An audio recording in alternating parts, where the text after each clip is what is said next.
On the 11th day of every month, I get up a little earlier because that's when Bright MLS releases a bunch of stats on the real estate market, which allows me to inform you guys on what the heck is going on in this crazy real estate market we're in. In this video, we're going to be focusing on the stats of Harford County's real estate market from the month of July. Based on the stats from July, it appears that the market is beginning to lean slightly in favor of buyers.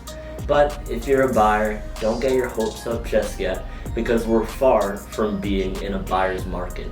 Alright, let's get into the stats now. In July, the median sold price for all homes in Harford County was $330,000. In June, the median sold price was $335,500. This equates to a 1.6% decrease. Am I dreaming, or did home prices actually go down? There's a simple explanation for why home prices went down, which I'll be getting into towards the end of this video. Let's now take a look at Harford County's sold price to list price ratio from the month of July. This indicates whether homes are selling for more or less than what they were originally listed for. If the ratio is below 100%, then homes are selling for below the list price. If the ratio is above 100%, then homes are selling for more than the list price. Well, in July, the sold price to list price ratio was 102.7%. So even though home prices are beginning to creep down a bit, homes are still selling for more than the list price. To give you guys a better idea of what this stat means, say that someone lists their home for $100,000. With the sold price to list price ratio being 102.7%, they can expect to sell their home at around $102,700. Next up is months of inventory.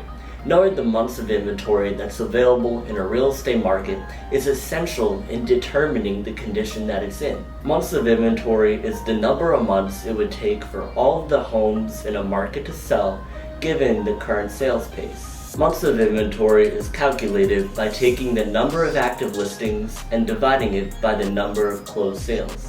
So if there were 100 active listings and 200 closed sales in a market, then that would mean that market has a half a month's worth of inventory. For Harford County to be in a balanced market, there would have to be around 3 months worth of inventory. Well, we're far from being in a balanced market because in July, there was 0.6 months worth of inventory in Harford County. Due to inventory being critically low, homes are still selling in the blink of an eye.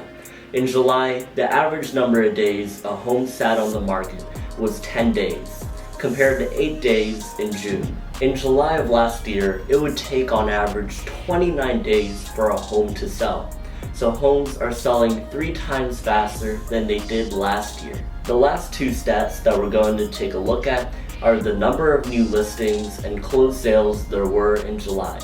Knowing these two stats is important because it tells us how much inventory we have coming in and how much inventory we have coming out. For new listings, there was 505 that came on the market in July and 530 that came on the market in June, which represents a 4.7% decrease. For closed sales, there was 416 in July and 510 in June, which represents an 18.4% decrease. So from all of the stats that we looked at today, it appears that the market is finally beginning to calm down. And there are 4 main reasons as to why it is. Number 1 is seasonal trends. Seasons impact the real estate market more than you think. For Harford County, warmer weather leads to a more active market, and colder weather leads to a less active market. Whether we're in a buyer's market or a seller's market, the time of the year that we're in will always have an effect on the overall performance of the real estate market. The month of June happens to be when the real estate market in Harford County reaches its peak, which is why the market gradually goes down afterward. Number 2 is buyer fatigue.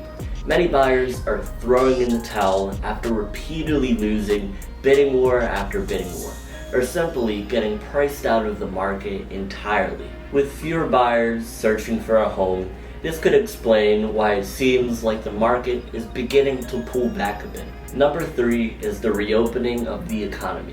During the lockdown last year, a lot of people figured they would buy a home because they had nothing better to do.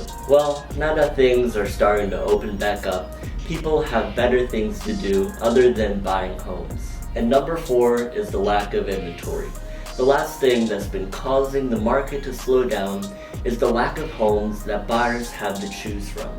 Instead of settling on a home that they don't exactly love, some buyers are choosing to wait on the sidelines for more homes to come on the market. So does this all mean that the real estate market will be going back to normal soon? Well, if there's one thing that I learned from this real estate market, it's that anything is possible. You'll just have to watch next month's video that I make on Harford County's real estate market to find out. If you want to look at some other stats on Harford County's real estate market from the month of July, you can do so by clicking on the link in the description. Thank you all so much for taking the time to watch this video. If you found this information helpful, then it would mean the world to me if you gave this video a like and subscribed to my channel. I hope you all have a wonderful rest of your day. Until next time, peace.